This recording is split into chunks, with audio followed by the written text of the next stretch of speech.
आपने हमारे चैनल को अभी तक सब्सक्राइब नहीं किया है तो सब्सक्राइब कर लीजिए, बेल आइकन घंटी को भी दबा दीजिए ताकि आपको नए से नए वीडियो देखने को मिल सकें।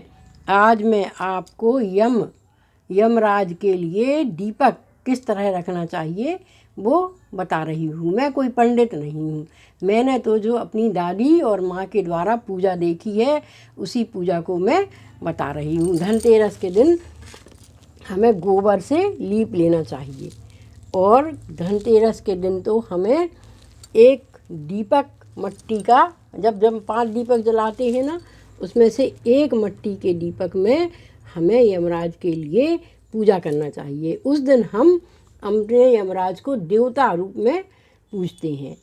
पर हमारी दादी लोग तो नरक चौदस के दिन एक बड़ा सा आटे का, या जो है पहले तो उड़द की दाल को पीस लेते थे और उड़द की दाल में आटा मिला लेते थे और आटा और उड़द की दाल का एक बड़ा सा दीपक बनाती थी और उसमें चौमुखी, उसमें 4 बत्तियां तेल की डालती थी। और पहले तो सरसों का तेल ही चलता था और कोई तेल तो होता नहीं था। अब बहुत तरह के तेल आ गए तो वो तो सरसों का तेल ही उसमें डालती थी। और उस दीपक को नरक चौदस के दिन, जिस दिन नरक चौदस होती है ना, उस दिन जो है रखती थी। या तो वो काली जो उड़द की दाल होती है उसको पीस लेती थी और उसको आटे में मिला लेती थी। और अगर नहीं पीसी उन्होंने दाल तो वे क्या करती थी कि आटा लिया उन्होंने और जो है उसमें ही वो अपनी उड़द की दाल मिलाती थी। उड़द की दाल का दीपक ज़रूर रखती थी क्योंकि उस दिन हम लोग जो है यमराज को देवता के रूप में नहीं, वरन जो है उस दिन हम उनको प्रेत आत्मा जो कि हम लोगों को जब मृत्यु होती है तब लेने आते हैं, उस रूप में उनको हम लोग पूजते थे। इस तरह से हमारी दादी क्या करती थी कि एक बहुत सुंदर दीपक बनाती थी और उसमें जो है काली जो है उड़द की दाल मिलाती थी क्योंकि भगवान को काली उड़द की दाल ही चढ़ाई जाती है। इस तरह से सुंदर सा दीपक बनाती थी और उस दीपक में बहुत अधिक तेल भरती थी और उसमें 4 बत्तियां लगाती थी।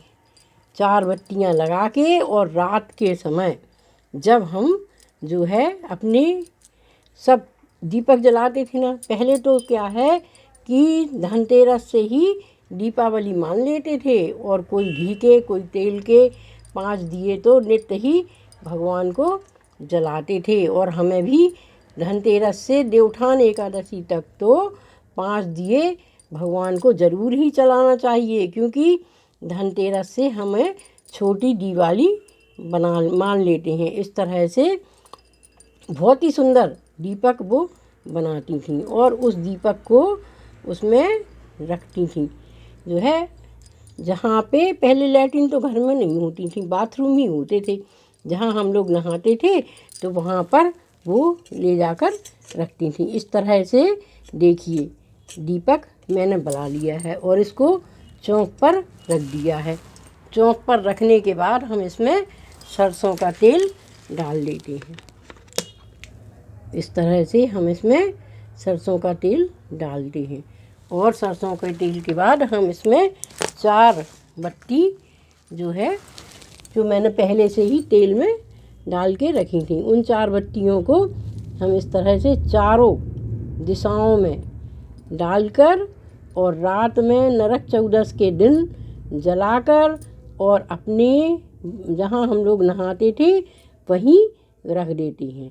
नाली के पास हम इस दीपक को जलाकर रख देते हैं और यमराज से प्रार्थना करते हैं कि भगवान हमें सकुशल आप लेने आना, आपके बगैर यह संसार चल ही नहीं सकता है, इसलिए हमें आपकी पूजा करना बहुत ही ज़रूरी है।